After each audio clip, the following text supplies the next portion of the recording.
Danmark er jo ikke kendt for at producere biler. Alligevel sidder jeg bag rattet af en 12 år gammel bil, som i hvert fald delvist er bygget i Danmark.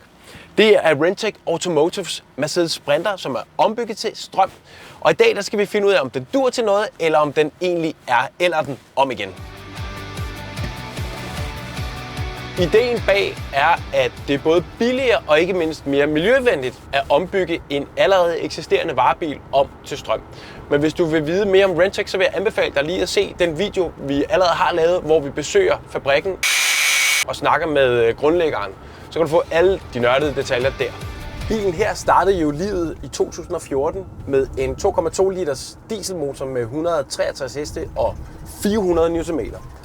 Nu er der en elmotor, som sidder et eller andet sted hernede, hvor gearkassen ville sidde før i tiden. Elmotoren her er hjertet i konverteringen. Den elmotor den kan levere op til 190 hestekræfter og 1200 Nm. Det er altså noget med goddag i. Bilen her har en batteripakke på 115 kWh, men du kan også vælge at få 96 eller helt op til 134 kWh. Med 134 kWh så får du en rækkevidde på op på 500 km. Den her bil må trække 2,8 tons, og så må den laste 633 kg.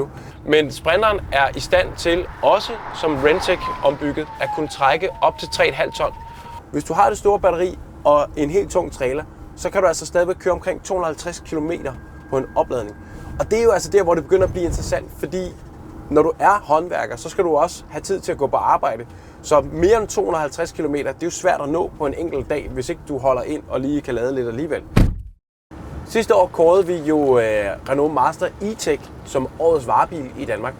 Og hvis man sammenligner den med den her, så må de laste cirka det samme, men den her den må trække 800 kg mere. Og så er det kun et 87 kWh stort batteri, du får i Masteren. De koster cirka det samme, og en ombygning på den her, den tager cirka 3 uger. Hvis du så kigger på Mercedes E-Sprinter, så har den 400 Nm og et batteri på op til 113 kWh. Men igen må den kun trække 2 ton, og så koster den altså 550.000 kroner. Det vil sige altså over 250.000 kroner eks moms mere end den her ombygning.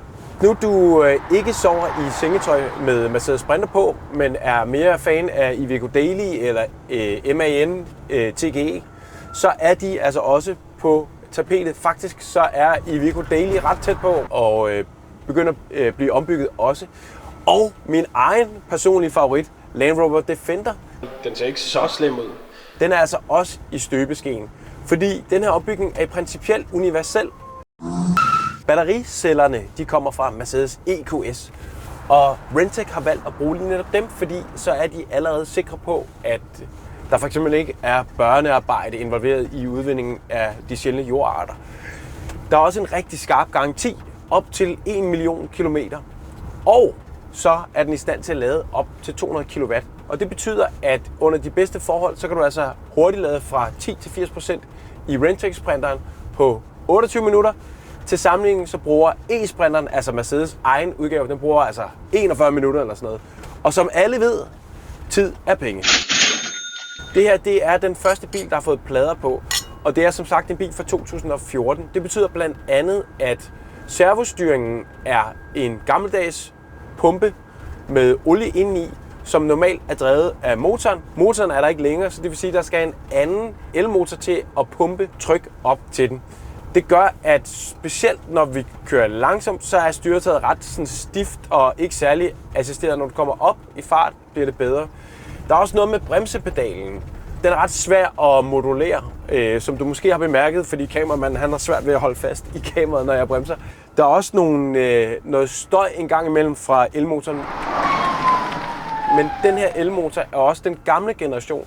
De nyere udgaver de vil få en nyere generation af elmotoren, som derfor også skulle have mindre støj. Så alle de her ting, som er en lille smule udfordrende, som for eksempel at bremse her og den her lyd her, det er noget af det, der vil forsvinde med tiden, når de producerer flere, og de går over til nyere udgaver af Sprinteren også. Det er altså også den første bil, som er indregistreret i Danmark, og det vil sige, det er Renntechs Minimal Viable Product, tror jeg, man kalder sådan noget. Det vil sige, altså baseline. Herfra kan det kun blive bedre.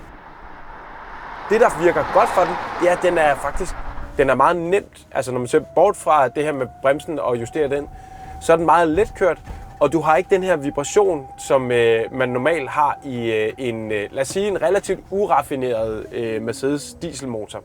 Du får jo den der lasteevne, som du forventer af en Sprinter også. Det er egentlig slet ikke rigtig dumt. Det er faktisk helt fint.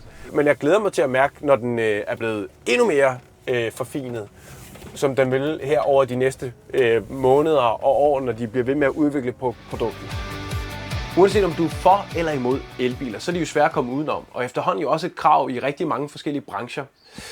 Jeg synes egentlig, at Rentecs koncept her er ret sympatisk. Altså, det er jo en elbil, der udleder halvt så meget CO2 som en ny elbil, og samtidig så er det også at støtte en dansk virksomhed, og det er jo også en god og vigtig ting. Så er der lige det her med Ellerten, ikke?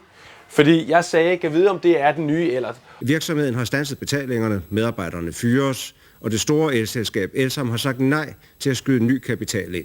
Og alt imens frygter de enkelte Ellert-ejere så, hvad der vil ske. Og uden faktisk nogensinde at have kørt en Ellert, så vil jeg alligevel våge at påstå, at jeg synes, der er lidt mere substans i det her, end i den gamle, ellers så charmerende Ellert.